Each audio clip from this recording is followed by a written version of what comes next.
Welcome to Real Talk Christian Podcast, where we drink coffee and have real conversations on faith, culture, and society. I'm your host, Chris Fuller. And I'm Marc Hyde. And on today's episode, we have another guest. You asked for the guest. We've come to deliver. We're going to be talking with Joe Jarvis today about his life and his new single that just came out not too long ago, Love is a Verb. We're looking forward to the conversation and hope you guys are looking forward to it too. So check it out. You ready? Let's go.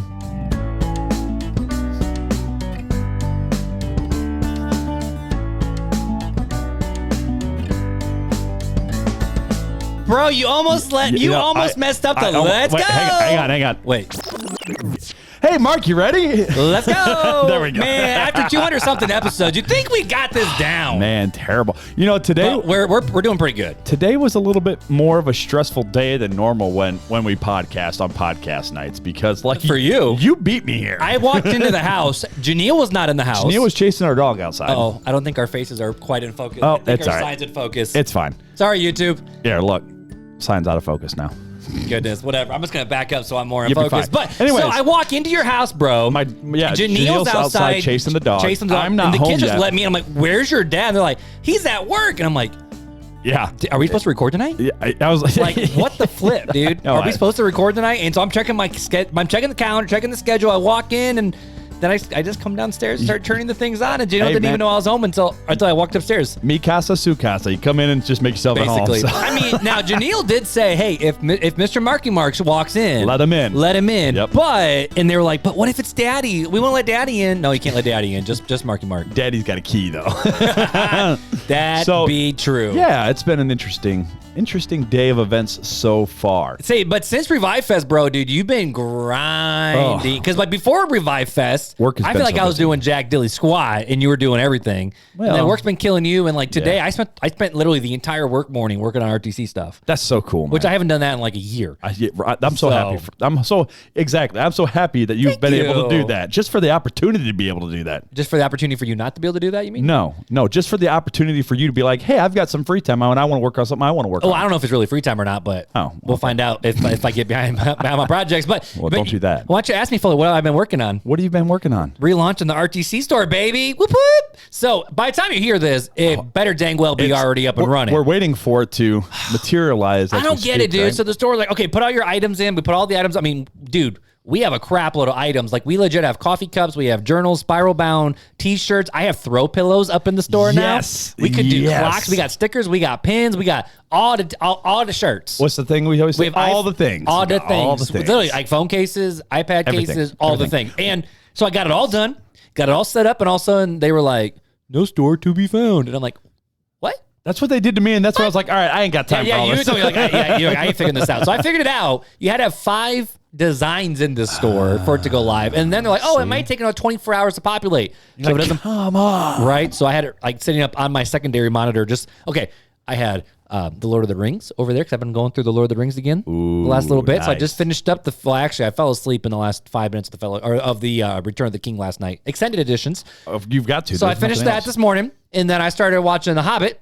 So I finished the first one, and I don't know, 40 minutes into the second one. Are you going to watch the Ring of Power series, though? The Amazon one? Yeah. I already have. Okay, I was going to say. Technically, no.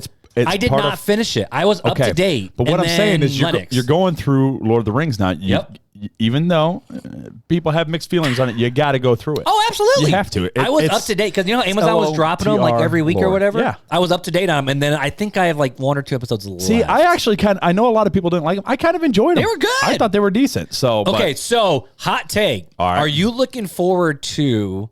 Wait. I might be lying. Are they redoing like something else with Lord of the Rings for Amazon? No, boo boo. That's Netflix is doing Chronicles of Narnia. Yes. Sorry, that is not Tolkien. No, that is our boy C.S. Lewis. Yes, my bad. Yes, but hot take. Are you looking forward to that one? I don't have Netflix. Oh, that's true. So your boy ain't gonna get to see it. I believe in the power of that sharing is caring, and I share my sister-in-law's password. So it's better to give than to receive. And my sister gave it. Absolutely, and she gave it, and I received it. Blessed. You know, but seriously, like when I was a kid, Mama said, "Hey, if someone gives you a gift, you need to shut up and say thank you and not make anything because they're sacrificing. So let them feel the warmth of you accepting the gift." So I will accept streaming platforms' passwords. Okay, we'll stop there before you get in trouble. Hit me up on Instagram, Team Marc Hyde, baby. Give me all damn passwords. All right. Well, I don't want to keep our guests waiting too long, bro. So why don't we talk about the coffee we're drinking Definitely. tonight? So what do you got? I woke up last week. We're drinking 2 different coffees. I woke up last week ready to fight somebody about 2:30 in the morning. And so I texted you today. I'm like, dude, I can't have any more caffeine at RTC night. So I am drinking, no joke, the best decaf I've ever had. And I have tried many decafs because there's a little bit where I'm like, I had to go just straight decaf. And then Beth and I do half decaf, like half calf, so we can drink more cups throughout the day. But a local shop, the Electric Brew, has hands down that I've tasted so far the best decaf out there. Nice. They don't char it and they don't burn it, but decaf is always a bit of a darker roast, medium to dark roast. But I'm saving that cup for tomorrow. Yeah, well, so tomorrow. It's game day, baby. Time of recording. Weekend. Time of recording. Notre Dame starts playing tomorrow. So versus your boy's got his jersey on, his cup, and his hat. I got my swag. Sorry to our guest who's from Detroit. You know, maybe Michigan sucks. Wow, already throwing down. And that part is Joe's muted, so you can't say nothing. Sorry, dog. Joe. We'll give you a chance maybe later. Anyways, so I am drinking Toccoa coffee, the cozy, another local, and their cozy cookie recipe, Can I at least smell it? Which is you can smell it. Have a little sippy sip. I think you've had it before. It's cold. It's almost gone. Oh, that's very cinnamon. It's very hazelnut. It's got a lot of hazelnut notes in it. It smells like a snickerdoodle. It smells like the snickerdoodle, but it's made with. It's got a lot of hazelnut though with it.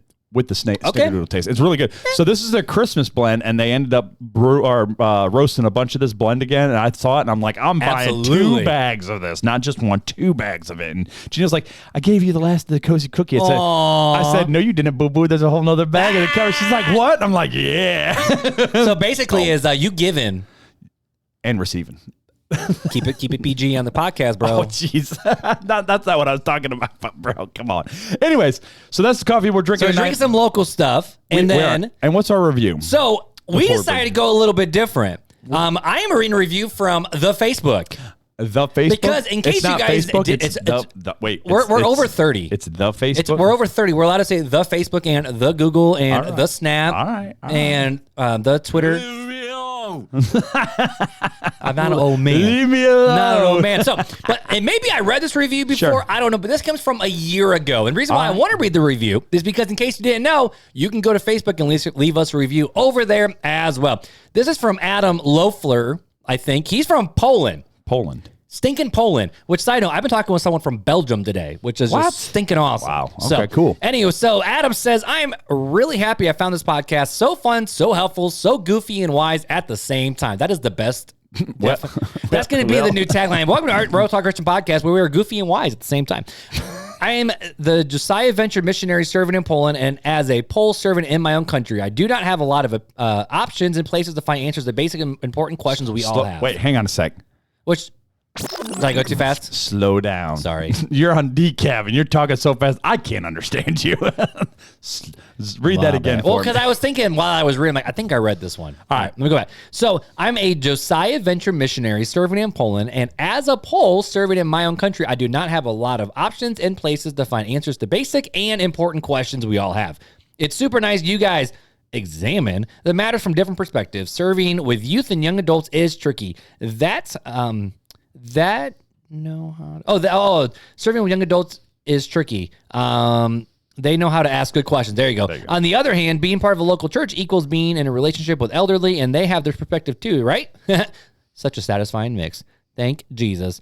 It disappeared. Thank you guys for your ministry, hearts, attitudes, and doing all of this. Well, so check this out. If you're living in the USA, we can send you a mini swag bag. We just out the USA. Yeah. We blew our budget on that one time, so we can't be doing that. We're no longer sponsored by Lifeway, so it's nope. Sorry, Sabrina. Yeah, sorry. Can't be sending all the gifts up to Canada. But if you could do us a massive favor on Spotify, Apple Podcasts, even the Facebook, leave us a rating and review so that way more people just like you can listen in on these conversations. That's right. All right, bro. So you got another interview lined up for us tonight. It's not really back to back because there's an episode in between, but for weekends, this is back to back recording. But I'm excited because this is yet another guest that we listened to at Revive Fest. So we really enjoyed their music, and they just happened to pop over to the tent I say they. So long story short, he stopped over to the tent and just like, hey guys, how's it going? What's your podcast about? We had a nice long conversation. And I'm like, hey man, it'd be great to have you on the podcast. He's like, I'd love to be on the podcast. So here he is, Joe Jarvis, on the podcast. Don't you have cheers? Where's your cheer sounds? Where's your cheer sounds? Yeah. It's an honor to be here, guys. So what's the stuff about Michigan I was hearing earlier? They suck. He's like, man, I've been waiting for this. I've been waiting for I give Matt Grimm, Michigan sucks all the time. Michigan State, let's they suck too. Let's define if he's a true fan or not. Ooh. Can you sing the Michigan fight song? Like the cheer song? Sing it? I can't even sing Notre Dame's. I'm gonna level with you guys. Here, okay? All right. I appreciate the sports scene, but it's not my thing. He's like, if it was music, maybe, but it's not. So, but there's a little love for it, though. That way. Sorry, yeah. I keep thinking like you're over there, but the camera's that way. My bad, Joe. Anyways. No, but if I have to pick a side, my dad, he works for the U of M hospital, so I kind of have to say U of M over State. Okay. That's fair. But all right. So you're a Spartan. All right. We already takes our tax money, so we're fans of them. Yeah, I mean, we got to be with it. We pay them. No. So, Joe, it's great to have you on the podcast. Thank you for being on here with us. And, we're looking forward to having this conversation with you tonight. Absolutely. Joe, why don't you tell some of our listeners a little bit about yourself and, like, where you came from, where you grew up, and what life looked like growing up prior to getting into music. Absolutely. Well, yeah. So I'm from the Detroit area. It's been a whirlwind over the past couple years, but for me, it started. Well, music was always a big part of my life. I mean, my mom is a music teacher, so I mean, there was always something going on. And I did a lot of church music, like in high school, got involved with the local worship team at my church and through the youth group. Mm-hmm. And the thing is, it was more of like, I don't want to call it a hobby. It was something that I loved. But like at the time, like I wanted to go into the culinary arts of all things. Dang. Okay. Mm-hmm. Yeah. But like, bro wanted to be on Chopped, cooking foods and cooking beats. Let's go. No, seriously, I love that stuff. I love the Food Network. Me too. Especially like the great food truck race. Yes. I always have like a little fantasy. You're speaking my wife's love language right now. How you feel about Michigan football is how I feel about this conversation right now. No, yeah, you're speaking the Fuller household love language right now of the Food Network channel. So continue on, my friend. We're gonna get along great. Exactly. Great. Music, food. What more can there be besides Notre Dame football? Anyways, continue on. And Jesus, don't forget that. Oh yeah, that too. Well, that's Notre Dame fair. Football. That's Mother Mary, bro. No, but that's what I loved. I did some classes like the local community college in high school to kind of pursue that. But the thing is that as I kind of did more involved with like the church worship team, and then like I got involved with some fine art competitions throughout high school, and I took home some awards from that. But thing is, I kind of got like a goal, a deadline to kind of like, okay, because I got into songwriting. I had a guitar teacher that did some Christian CCM songwriting. That kind of like, oh, what if I could do that? And it kind of that developed as like my hobby. And then over time, like I felt God calling me to like, this is what you're meant to do. So it was kind of like a gradual thing, but I always had a love for music. Like I said, through my mom, but even just sitting down on my grandpa's knee when I was like 3 or 4 years old, he'd sit me up at his computer and he would just kind of go through like every genre imaginable. So it's great. And I think it's served me well so far. It's been fun. And so with your music, with all these different genres, what's your vibe then? Like, is it more like acoustic folk? I mean, is it the hard rock? We know what your vibe is. I'm trying to tee you up. We were jamming to you before we got on with you. I was trying to tee you up. Yeah. I mean, it's obviously screamo metal. I mean, right, come on. Of course. Which Pastor Brando from our good buddy, our worship pastor. Yeah, your folk music. It's real screamo. Folk. No, I would say folk, classic rock, and maybe a little bit of pop in there too. That would be if I had to classify you. That's true. That's true. No, I'd say like I'll use like the umbrella term of Americana pop, CCM, something like that. It's kind of funny. I was in Nashville a few years ago, and they asked me like, "What is your genre, Joe?" I was at a Gospel Music Association conference, and I'm like, "Well, I'm my genre is Christian," and I was about like 16, 17. So you're innocent, so innocent. And they couldn't help but chuckle just a little bit. They're like, "Oh, bless your heart." Wow, the old Southern classic. Oh, bless your heart. No, but yeah, kind of like Americana pop, that sort of folk acoustic stuff. Yeah, so, a little bit of rock there in it. You know, I've read in you had an article published in somewhere in Nashville. I forget what the paper was, where you kind of did an interview with them, and you'd said that Nashville Voyager, I think. Yeah, you said that you really got into it, like the musical aspect of everything, like right around the age of 5, if I remember correctly. Is that am I saying that right? Right around 5. I mean, guys, listen. I was the Happy Birthday Jesus boy at my church. Happy birthday, Jesus. Yes. I'm so glad it's Christmas. Yeah, I never got to be that guy. I never got to be that guy. I was not good enough for that. Oh man. So you always grew up in the church scene then, right? Yep. Have you ever I mean, I know. So a lot of artists draw from experiences in their life when they're trying to find for inspiration for their music. What has been your inspiration during your writing experience, your songwriting experience? I mean, that's a really great question. I mean, there's been so many, like you said, so many different genres, so many things you can pull from. But I don't know, like I said earlier, like Christian music, what's really great about it is it's not necessarily a genre. And it's cool to see like all these different people groups and all these different genres coming together for the same goal. I think that's something that's always interested me a lot. Like having a chance to like encourage and minister to hurting, broken people, to show them who God is. And like I said, my experience in Nashville, just kind of pulling from everything, like, I don't know. It's been a road of like different influences, but for me, I don't know. Like a big one for me would be Stephen Curtis Chapman. I mean, bro, are we worship soulmates here? Oh my goodness! Are we brothers from another mother? I feel like I'm on an episode of Punk'd right now. I feel like we're on the movie Step Brothers, and I'm like, did we just become best friends? And you're like, yep, Stephen Curtis Chapman. All right, literally. Sorry, continue. Well, Literally, we bonded over our love of being addicts of caffeine. So I haven't heard a bad thing come out of your mouth except for the U of M. but that's by birth. That's by birth.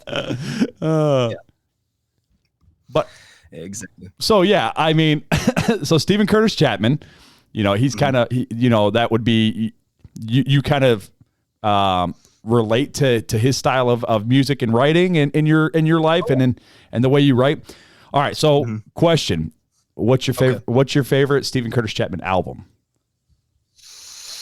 I mean, that's hard for me. I mean, The Glorious Unfolding is for me. Okay. I don't know, but I also love what he did for what was the album just before that? The Bluegrass one? No, that's the one he just released. Okay. I love the Bluegrass. That one is my all-time favorite right now. Like all-time favorite. I love what he did with that.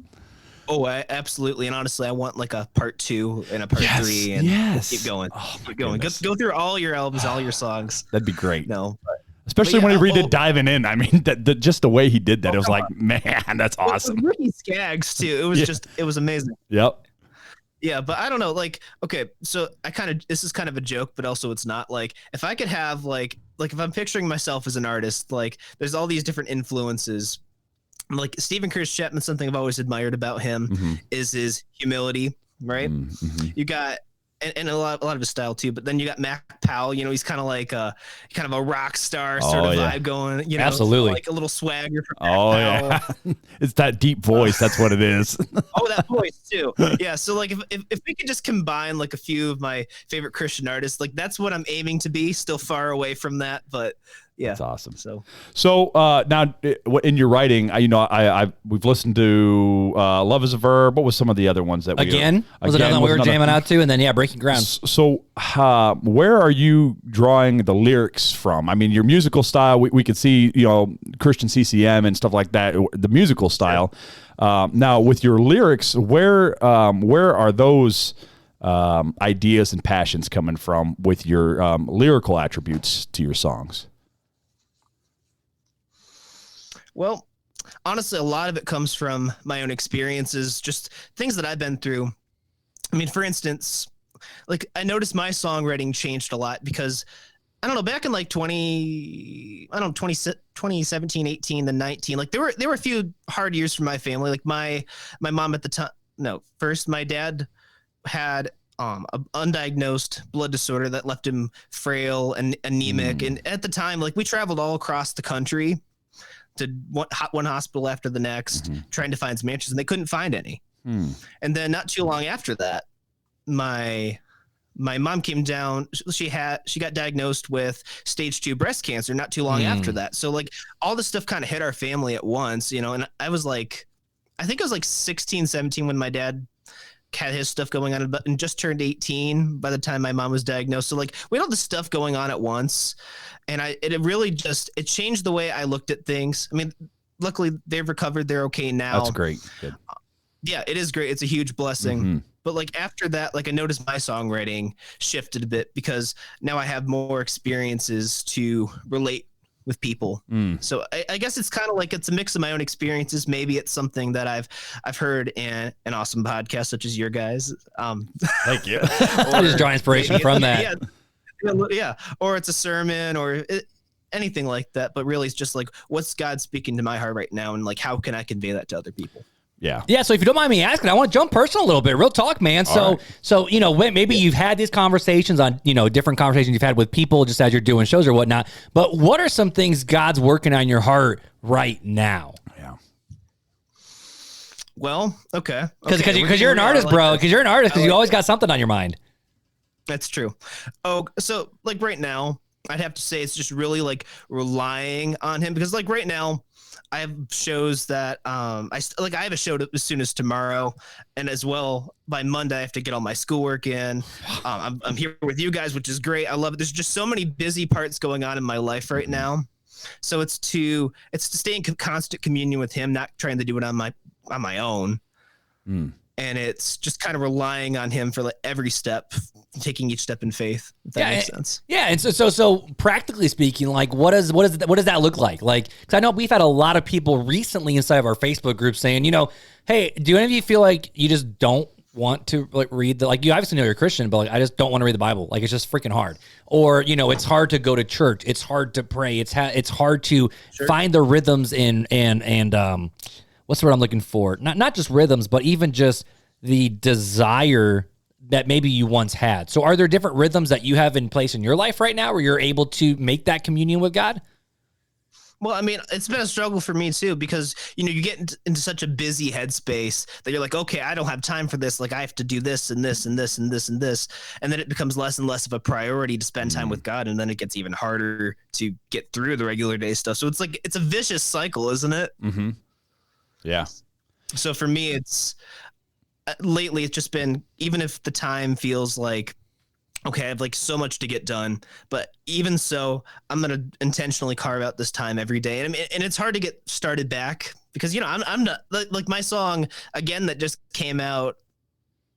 I mean, it's based on the prodigal son, you know, that one of my favorite parables that Jesus told, actually one of my favorite Bible stories in general, but it's based off of that, but it's also just based off of my own experiences because, you know, yes, I am a Christian, but you know, we all make mistakes. And one of that is just not spending enough time with God. So a lot of times, like I'll find myself like a couple days later, I have so much stuff on my plate and I'm like, man, I haven't like, sure. Like I've maybe heard a podcast or a song or something like that reminded me of that, or like a quick prayer, but like I haven't actually taken time to really connect with God and to listen to what he's saying in my life.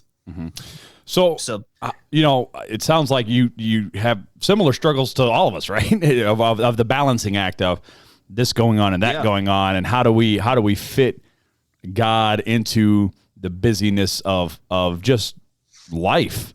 You know, for you, it's you've got responsibilities at school. You've made commitments with your music.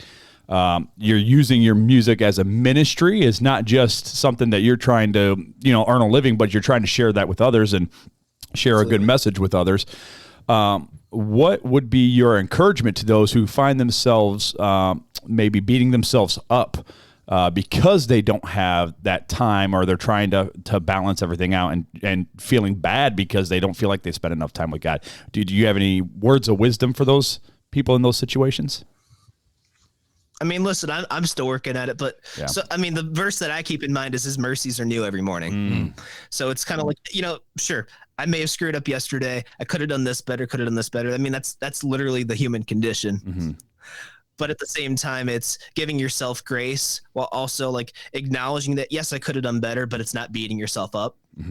And as far as like making time for God, I really want every single moment to be spent in communion with Him. And I mean, sure, maybe that's not reading the Bible for 24 hours straight without any breaks or anything like that. But like it's a certain mindset. It's keeping in communion in His presence throughout the day. And I think that's something that helps me a lot to kind of view it like that. Yeah. So, I want to kind of shift gears a little bit, if you don't mind, Marc and Joe, of your music, because I know like when Marc and I do the podcast, it's a ministry to us. To us, it's us having conversations with others and each other and trying to encourage each other in our faith. But and I don't think we really thought of it as a ministry per se, other than to maybe some youth at first. Well, I mean, we definitely knew it had a level of teaching ministry to it, but we didn't realize who and how many. Yeah, it was going to grow as big as it did. In what aspect of how much are you wanting your ministry to help others? Like I said, for us, we started small off here on RTC and never thought it would be as big as it is. We praise God for it every day. Now, what is your aspiration? Where do you see God leading you with your music? I mean, that's a great question. I mean, the thing is that it kind of changes. Like right now, the project that I'm working towards, the Love is a Verb album, or EP if I run out of funds by then. Hey, call a spade, my dude. Yep. Now wait, pause. Like right now, yeah. So I don't know if you knew this, Marc, but this bro won. You won a competition at the Michigan State Fair, didn't you? I did. Yeah. This bro entered a contest and won, and won some prize money from it too. Like he ain't just a nobody anymore. Like you go to Michigan State Fair, it's a big fair. That's a big fair to go and win. Anyways, continue on. No, do you want me to keep going with what I was going? Yeah, no, keep going. Sorry, this is the rabbit trail, Chris.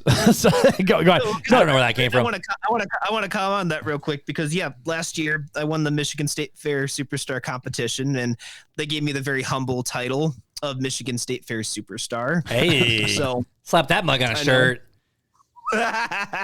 Superstar. No, but it's been a huge blessing. And actually, just this last weekend, I was able to, this year, I'm kind of like a guest mentor with this year's kind of going through, and I kind of got a chance to. That was so incredibly cool. But over just this past year, it's been a whirlwind ever since. Yeah, and it's a lot of great opportunities. So, including getting a chance to, kind of put my lyrics and my melodies to audio recording. So now, I've been working on the album. We'll see how many songs get on it because I got a certain amount of songs, but we'll see how much I can do beyond that. So, so sorry, what was your original question? So how are you using your ministry and how far do you see God taking it? Right. So right now I kind of focused on the culmination of all the songs on the album. They'll talk about, showing God's love to others. It's choosing,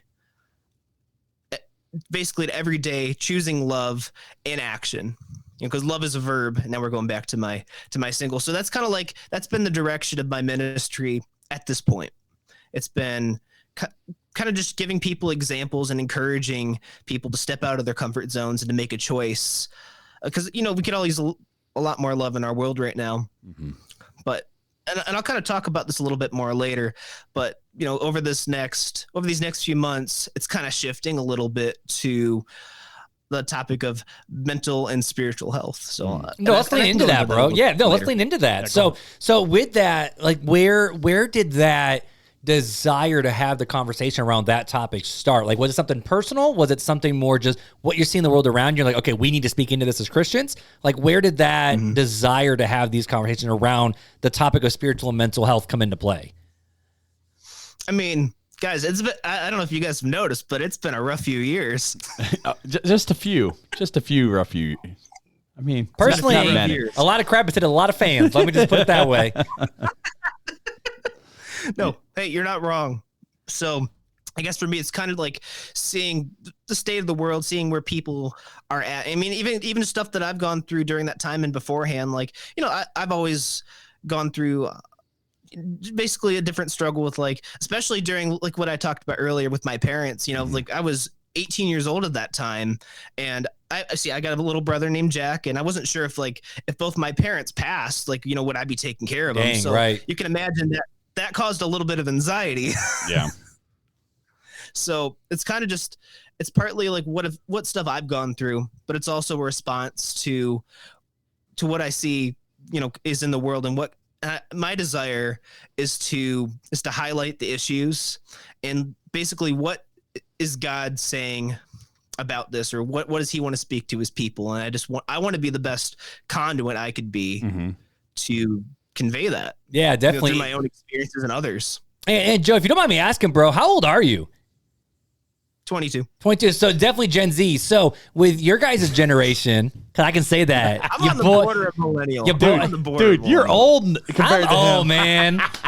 I am a millennial, though. Let me just tell you that. But here's the deal, though. But I still have my heart for the.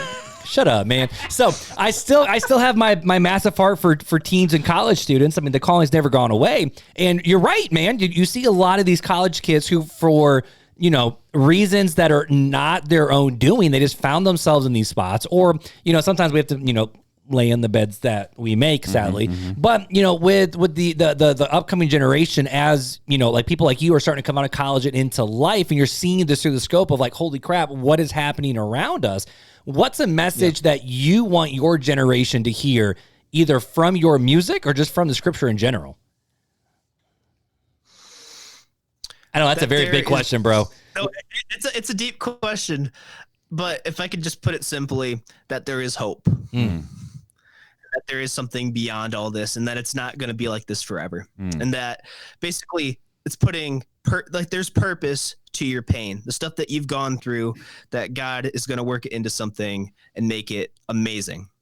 Even going through it wasn't amazing. Like, I think that's so helpful, at least for me, just knowing that, the stuff that I've gone through can actually make a difference in somebody's life. And that, to me, that makes it feel worth it. Okay. So getting back into the music industry, what has been some of your hardest, most challenging struggles, especially with everything that's happened over the past few years? Like we were just kind of talking about, what has been some of the most things you've struggled with breaking into the CCM world, the Christian music, getting your music out there to help provide hope for those that may be feeling hopeless? I mean, there's a lot of struggles. I mean, like, as far as like getting your music played, for instance, I mean, like for instance, all the record labels are pretty much bought up by the bigger ones now. So a lot of that is behind, I guess, a lot of things are behind gatekeepers, I guess. So like for me, like I was still writing, like through the pandemic, I was writing songs, and I was just posting things to like Facebook, YouTube, just trying to make a small difference. And but it wasn't until the Michigan State Fair that I finally had like enough underneath me to where, like pitching myself to these festivals, booking these shows. I mean, it's a challenge, but at the same time, I've been blessed. So is the goal then to kind of stay where you're at and just keep making music and try to be in more of this Midwest vibe? Or is the goal to do the classic, we're moving to Nashville? Hey, we'll see. I got some buddies in Nashville, so we'll see. That's dope. Right now, I don't know. I love Michigan, even if you guys don't. I'm a Detroit Tigers fan, so you're good. I'm a huge Tigers fan, so I play everything a little bit. I don't like no fault insurance. Yeah, that one stinks. So I'm good with Indiana. Yeah, I'm just giving crap. Makes it a little harder. But they got lower property tax, so that's true. I mean, and a lot more lakes. Yeah. Anyway. No. So, is the plan to try to, if God allows, to grow into the CCM big leagues? Well, first off, let me give you it may be the Sunday school answer, but it's also the truth. but basically, I want to go where God's calling me to be. And like, I'm just trying to take it one step at a time. So, and whatever that looks like, I want to be the most effective that I can be to the largest, I don't want audience ministry. Like basically, I want to impact as many people as I can and to be effective as I can. So whatever that looks like. If that makes sense. Okay. And so how I'm trying to think of how I want to phrase. So for our listeners, I gave Joe 12 questions. I'm like, we may hit some of these and we may come off the wall. And I've been trying to hit them, but I've been phrasing them differently. I don't know if you've caught on to some of that, Joe, but it's like, all right. It's okay. As I'm reading them, I'm like, man, I made it really challenging. I should just say it, make it sound a little natural. But I do want to read this one. It says, how do you navigate the challenges and pressures of the music industry while staying true to your Christian values and maintaining authenticity as an artist? Because I know this is something that Marc and I talk about all the time as podcasters. It's like, well, we could grow this thing pretty big if we wanted to, hit the grind and not follow the spirit, really, and just push it and monetize it and just go for it. But we are trying to be sensitive to the spirit and remain humble and only go as far as God wants us to go rather than trying to force it. We're just letting God lead this whole podcast. And so, navigating that for us is one thing, but navigating the music industry, especially when, it could be your career, is completely different. Yeah. And so how do you navigate those challenges and the pressure of even the music industry of, hey, we want you to look this way, or we want you to sing this certain style of song or music. How do you navigate that and maintain your authenticity as an artist? Well, I mean, that's a great question. I mean, honestly, I'm still in the process of learning it. But basically, here's my heart. It's a balancing act. Ministry, to me, like ministry and where the spirit is moving, that needs to be prioritized over the business. To that's what's important to me. That's what I value. But at the same time, it's also a business, especially like if you're trying to make it a full-time career, like, okay, I mean, there's taxes, there's car payments, house payments, there's, this wonderful thing called food on the table. So it's kind of important, just a little college, bit. Yeah. It's a little important. So it's hard. But at the same time, like I said, I just kind of believe, like, it's been every step in faith is kind of what it's ended up being. So, like, sure, like if there's something I can do to be more effective, I guess you could say, in the industry without compromising what I believe God's calling me to. I mean, I'll do my best to try that. So basically, I want to be the most effective that I can be without compromising my morals, and that's kind of where I've been, and that's kind of where I'm working towards. Okay. And if you don't mind me asking, so like with the Michigan State Fair, was that something where, I mean, you got to mentor, you got to bring somebody under your wing. Were you able to lean into your Christian faith a little bit with that mentoring, or was it more of just, we got to focus on music because that's what the gig calls for? Well, I mean, actually, it's kind of interesting. I mean, even last year, it was really cool. So yeah, I got first place through the competition. Number 2 was another great, actually a Christian artist duo, a husband and wife team. They did an amazing job. And then third place was a Christian rap group, which was just they absolutely killed it. They were doing backflips off the stage. It was great. Wow. So we saw a little bit more of that this year. So I don't know. Basically, it's just kind of what I've learned through my experiences, like getting a chance to mentor. I mean, like I said, I'm still learning this, and it's kind of, and there's a few people that are competing again from last year. So like, it's a little awkward, but I just basically, anything that I learned just to help encourage other people, through the music industry, but also saying, yeah, I am a Christian artist, and this is what I believe, and this is what I do. So once again, it's kind of being sensitive to the spirit. Like, what do I say in these moments? So yeah, it's just, they're aware of who I am, what I'm about.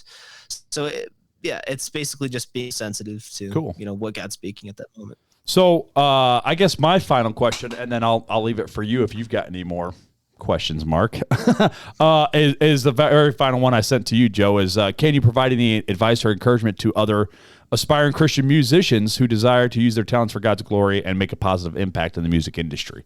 If you could take what you have in your experience and what you've gone through already and what you're looking forward to going to, if you're talking to that 10-year-old boy or that 12-year-old girl who's or even listening to the just the 14-year-old in youth group just trying to play worship. Yeah. For the what youth would group. your advice be or an encouragement about being a Christian musician?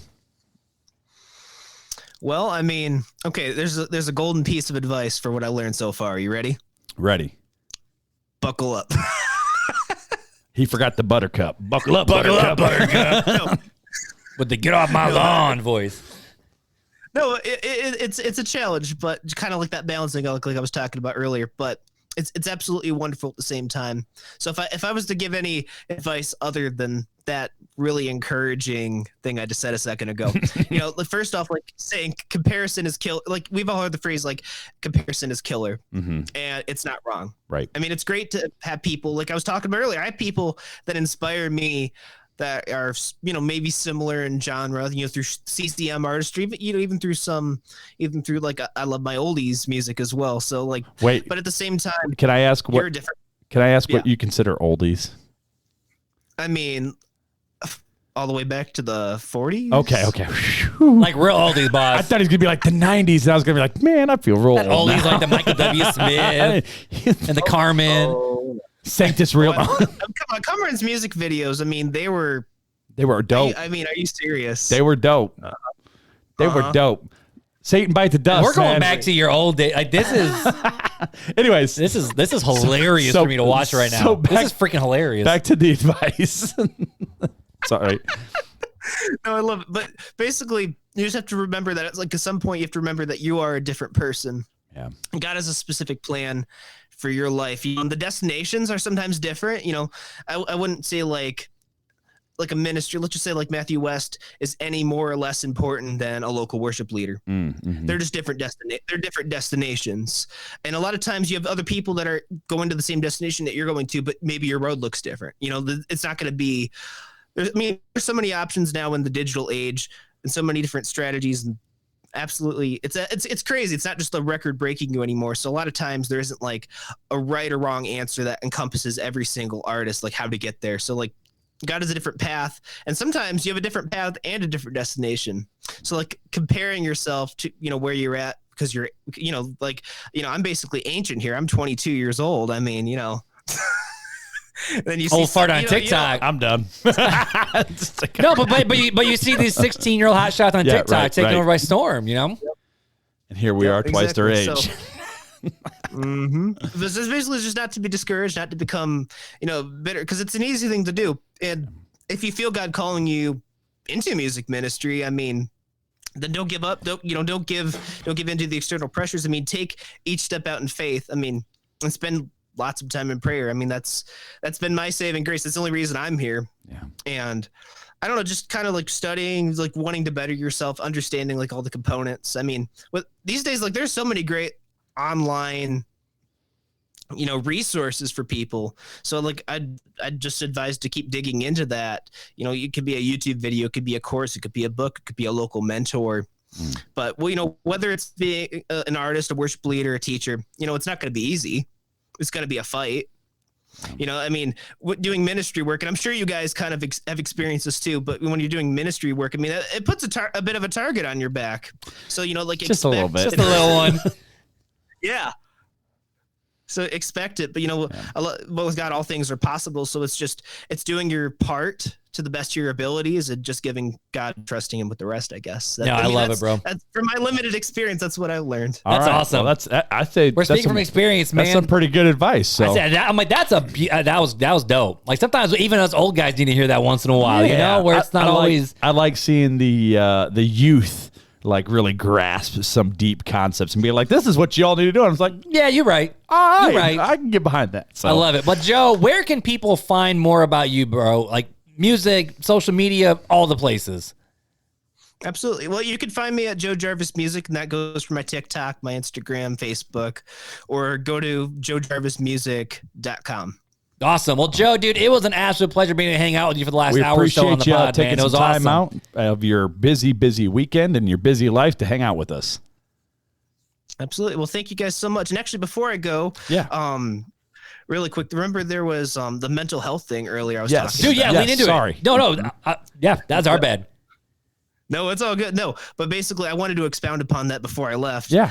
I mean, because actually, right now, me and a few other people are putting together a ministry for 2024. It's going to be called the Love and Laughs Tour. There's going to be more information on my website by the time this podcast comes out, right? Somewhere in October, right? Right. Yep. So it's gonna be through churches in the tri-state area. So far, we got Connor, my friend Connor Roy is an amazing Christian artist, as well as a Christian comedian. We're also in contact with another Christian artist right now, and we're going to be partnering up with some organizations, some ministries that deal with mental health to give people resources after the show and hopefully to speak during the show as well. So okay, cool. I just wanted to put that out there and look out for that. And they can you're in the area. They'll be able to find all that on your website. On my website. Yeah. Okay. Cool. Awesome. And when you say tri-state, you mean like Michigan, Indiana, Ohio? Yeah, maybe we'll be coming, near you guys. That'd be dope. Awesome. That'd be dope. Well, Joe, again, thank you for taking time out to hang out with us. But before we go, Mark. We can't let him go yet. Before we go, we got one more thing, a final wrap up here. Oh, okay. I'm excited. Fun facts with Filler. So fun facts is something we've done every episode since episode day one, baby. And we don't want you to go away empty-handed, so we're going to give you a fun fact to take along with you. Can't get the full RTC experience without the fun fact, my dude. So the fun fact of the day is, did you know that the ancient Romans used to drop a piece of toast in their wine for good health? Hence the reason why we say, raise a toast. No way! Yeah. Are you serious? I'm serious, man. Look it up. That is the truth. We only do facts on Fun Facts with Fuller. That's true. So another fun fact. My daughter, Mia, kid number 6. Every time we go to any Mexican place, she always does a tribute chip. The first chip she takes, she puts in the salsa, and it stays there the rest of the meal. I offer you as tribute. But seriously, she just dips it in there, and then it stays in the whole meal, and then the server takes it away inside that bowl of salsa. So when I saw, they put a piece of toast in their wine, I'm like, hey, it's like Mia with her salsa dish. There you go. This one's for you, Mia. I love it. Well, Joe, thanks for hanging out with us. If you, we're going to put you back in the green room. If you could just stick there for a little bit, and we'll be with you after we wrap up. Appreciate you. Thank you again so much for hanging out with us. Hey, thanks for having me. I had a blast. Awesome. Great. Well, and if you guys have not already checked this out already, you guys know where to go by now. Hopefully you've been knowing where to go. Know where to go by now. RealTalkChristianPodcast.com. Everywhere. That's where you can get all the things. All the access to the socials, there's a search bar that Marc made that you can go, hey, I want to learn more about, baptism. And you go, beep, beep, beep, beep, beep, in the search bar, and boom, it pulls up every episode. Now, I will say, we had it set up where there was 8 different categories of helping you in your faith walk, and there's all the different episodes broken up into those categories. We ain't kept up on it. Well, no. Your boy did, but then something broke. Oh. Something broke. So as of time recording, it's dead right now. But we'll get it back and fix it. Use the search bar. Absolutely. And and make sure to hit us up on all the socials. What's our phone number? 574-400-5352. Where you can send us a text. Got it. And if you haven't already, go to subscribe at YouTube. Hit that bell notification. So when we're on, you know that we're there. I don't know why I took over the whole outro this time. I've been hanging out. You forgot one thing, though. Go for it, bro. Let's continue the conversation over inside of the Facebook group. Your favorite place. My favorite place. The only place Marc hangs out anymore. All day long. I am there literally all day long. We joke all the time, hey, if you guys want to send us messages, because we have a lot of messages on Instagram and Facebook, you might be thinking, oh, man, they're not getting back to us. It's because you're one of 200 messages. We just can't keep up with all of it. There's a lot. But the Facebook group is the best way to keep the conversation going. That's right. So make sure you head over there, ask your question, keep the conversation going. Don't make the Facebook group suck because we want to keep it rolling. But we love you guys. So until next time, take it easy.